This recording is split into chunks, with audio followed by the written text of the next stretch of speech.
Makamu wa Rais wa Jamhuri ya Muungano wa Tanzania, Balozi Dr. Emmanuel Nchimbi, leo Agosti 25 mwaka 2026 ameandika barua ya kujiuzuru kwenda kwa Rais wa Jamhuri ya Muungano wa Tanzania, Dr. Samia Suluhu Hassan.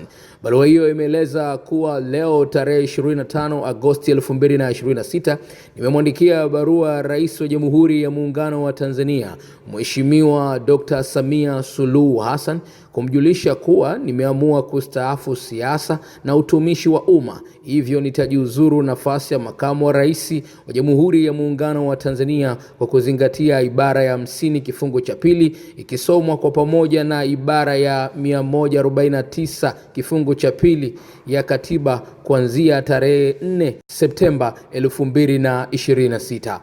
Tarehe 27 Agosti 2025 nilimwahidi Mheshimiwa Rais wa Jamhuri ya Muungano wa Tanzania, Samia Suluhu Hassan, kuwa nitamsaidia yeye na nchi yetu kwa uwezo wangu wote kwa uaminifu. Pia nilimhakikishia kuwa siku yoyote akiona anahitaji makamu mwingine wa rais, nitaachia nafasi hii. Nimejiridhisha pasipo na shaka kuwa Mheshimiwa Rais wa Jamhuri ya Muungano wa Tanzania, Dr. Samia Suluhu Hassan, anatamani mabadiliko, hivyo nimeamua kutimiza ahadi yangu.